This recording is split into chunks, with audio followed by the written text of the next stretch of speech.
Hello বন্ধুরা, 1234.somi YouTube চ্যানেলে তোমাদের স্বাগত জানাই। আজকে আমি বানাতে চলেছি কি বলতো, জাস্ট একটা মাছের কি বলবো, কষা কষা টাইপের একটা একটু অন্য ধরনের একটা রেসিপি। কেন বলতো, আজকে একটু বাপের বাড়িতে যাবো তো, কেন মায়ের শরীরটা ভালো ছিল না। তো মা নাকি কালকে একটা টেস্ট করতে গেছিলো, তো কেন গেছিলো কি গেছে সেই জন্য একটুখানি মায়ের কাছে যাব।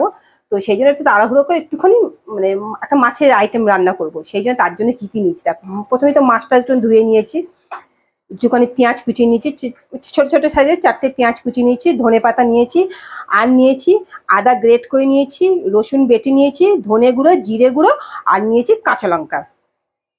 এই কটা জিনিস নিয়েছি। এবার গ্যাসে কড়াইটা বসিয়ে দিয়েছি, কড়াই গরম হয়ে গেছে। এবার আমি স্টেপ বাই স্টেপ কি করব তোমরা দেখতে থাকো, ঠিক আছে? আমি সর্ষের তেল দিয়ে দিয়েছি, মাছে হলুদ নুন মাখিয়ে নিচ্ছি।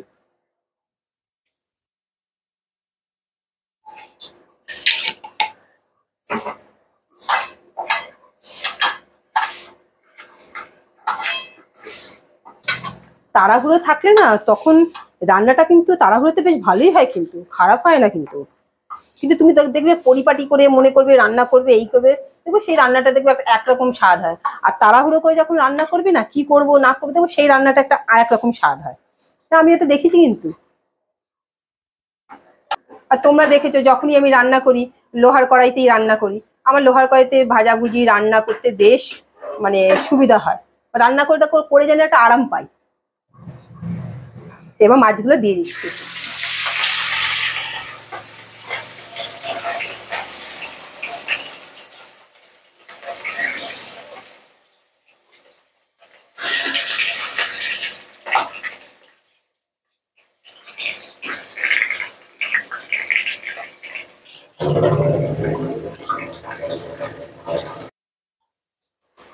দেখো, কথা বলতে বলতে মাছটা ভাজা হয়ে গেলে, 1 পিঠ ভাজা হয়ে গেলে এবার উল্টে দিই। সবগুলো উল্টে দিলাম। দেখো মাছ ভাজা হয়ে গেলে এবার মাছটাকে তুলে নিচ্ছি।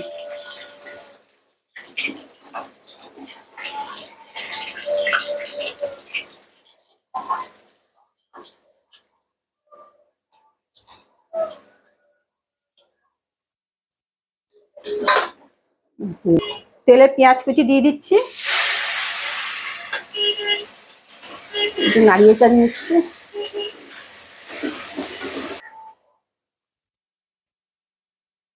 একটু হলুদ দিয়ে দিলাম,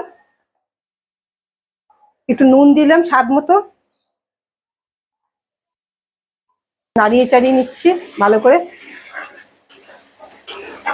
লোহার কড়াইতে না একটু হলুদটা কম দিতে লাগে, কারণ লোহার কড়াই থেকে তো একটা আয়রন বেরোয়। ওই জন্য তোমরা যারা লোহার কড়াইতে রান্না করবে একটুখানি হলুদটা কম দেবে। প্রথম প্রথম তো আমি বুঝতাম না, আমি যখন রান্না করতাম না, আমি যেরকম হলুদ দেয় আমি সেরকম হলুদ দিয়ে দিতাম। এবার কি হতো, দেখতাম সব রান্নাগুলো না কালো কালো হচ্ছে। আমি ভাবতাম যে আমার রান্নাগুলো তো কালো কালো হয় কেন। তখন মাকে জিজ্ঞাসা করলাম, তখন মা বললো লোহার কড়াইতে রান্না করলে একটু হলুদ কম দিতে লাগে। আমি বললাম ও।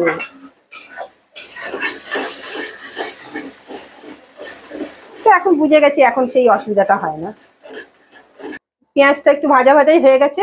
এবার দেখো, আমি জিরে গুঁড়ো, ধনে গুঁড়ো, রসুন বাটা, আদা বাটা আর 3টে কাঁচা লঙ্কা চিড়ে রেখেছিলাম, আমি সব একসাথে দিয়ে দিলাম। দিয়ে একটু জল দিয়ে দিচ্ছি, দিয়ে ভালো করে কষিয়ে নিচ্ছি।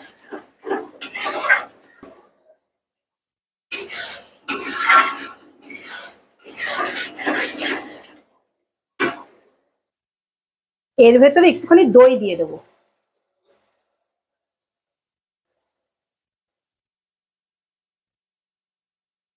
দই দিয়ে ভালো নাড়িয়ে দেবে, ভালো করে, যাতে দইটা ফেটে না যায়।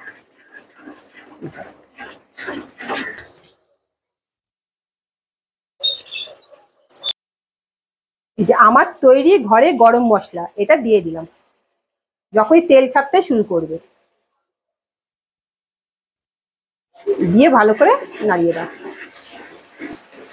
দেখো আমার মশলা কষা হয়ে গেছে। এবার এর ভেতরে আমি একটুখানি গরম জল দিয়ে দেবো। গরম জল দিয়ে দিলাম,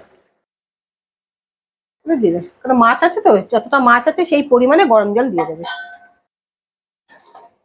এবার মাছগুলো ছেড়ে দিচ্ছি, ভাজা মাছগুলো।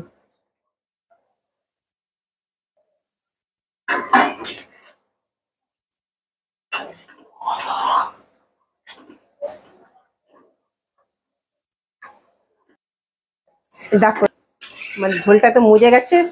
এবার দেখছো মাছটা কষা কষা হয়ে গেছে, আমি এর মধ্যে এখন ধনেপাতা দিয়ে দিচ্ছি। ধনেপাতা দিয়ে নামিয়ে নেবো। ধনেপাতা দিয়ে দিলাম, ব্যাস হয়ে গেল। এবার তৈরি হয়ে গেল আমার দই মাছ। কেমন লাগলো তাড়াহুড়ো করে দই মাছটা? এবার আমি এটাকে নামিয়ে নিচ্ছি। এবার এটা আমি এখানে নামিয়ে নিচ্ছি।